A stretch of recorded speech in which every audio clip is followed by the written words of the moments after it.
I found videos of my fiancé cheating during her bachelorette party.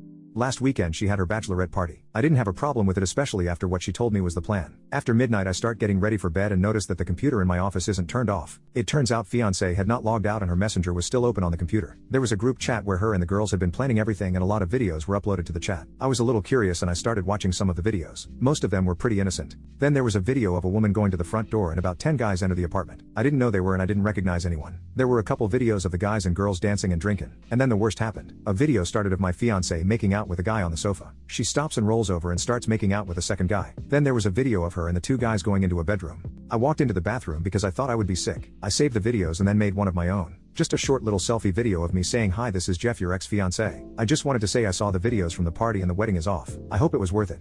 I'm glad I saved the videos because in less than 10 minutes they were all deleted and my phone started blowing up, but I didn't answer any calls or texts. At first, it was just my girlfriend texting saying she can explain and it's not what it looked like. Then her friends joined in. Then suddenly I got a request for a video chat and I'll admit my curiosity got the better of me. I answered the call but didn't say anything. It was my fiancé sitting in front of the camera and she looked like she had been crying and the other friends just around her. I really only know maybe 4 of the friends but I recognize a lot of the others. First she started apologizing but kept saying it wasn't what it looked like, it was just a party and the guys coming over was not planned or anything like that.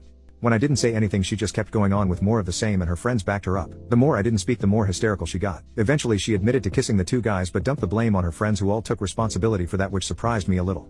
Then she seemed to remember the video of her going into the bedroom and she started screaming that it was just a joke and nothing happened. All the other women confirmed it was just a joke and that my fiancé had walked into the room and then turned around and walked out again. This just keeping going on and they just kept repeating themselves. Eventually everyone got quiet and all I said was, "Is there anything else to add?" She said no and I just ended the video call. I went onto social media and changed my relationship status to single and posted that the wedding was off and if anyone had bought a present they should feel free to return it. Fiancé saw the post and is freaking out even more and just keeps insisting that all she did was kiss and nothing else. Right now no one else knows what's happening. I sent her a text saying if I suspect that her or any of her friends lies about what happened or try to make me the bad guy, then I will post all the videos online.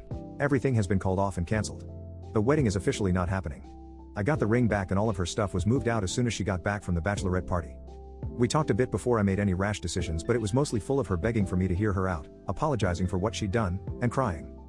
She explained that she had never done anything like this before and she promised it would never happen again. Part of me really wanted to believe her, but the problem was that this incident had put our entire relationship at stake. I've completely lost all trust I used to have for her and our relationship is going to revolve around nothing but doubt on my end. I think she may be telling the truth, but again the point is there's no way to know because I wasn't there. Even if it is true that her friends pressured her to do it, then how could I believe it's never happened before? She told me she would do anything in order to gain back my trust, including cutting off her friends and only ever drinking around me. She blasted her friends online saying if the party had stuck to the original plan then she would still be getting married, so maybe she's already cut them off. What's crazy is that a couple of her friends are still texting me stating that they just want to talk about what happened and clear up any misunderstandings or doubts I may have, but I haven't responded yet because it's hard to trust them as well. All I can say at the moment is that I'm single and I'm just going to live my life the best I can after this. I wanted to get ahead of the rumors from people as to why the wedding was called off, so I started calling people again and let them know exactly what happened. It was a humiliating experience to tell people my fiancé made out with some other guy while her friends cheered her on, but everyone has been really supportive, especially my parents and my sister.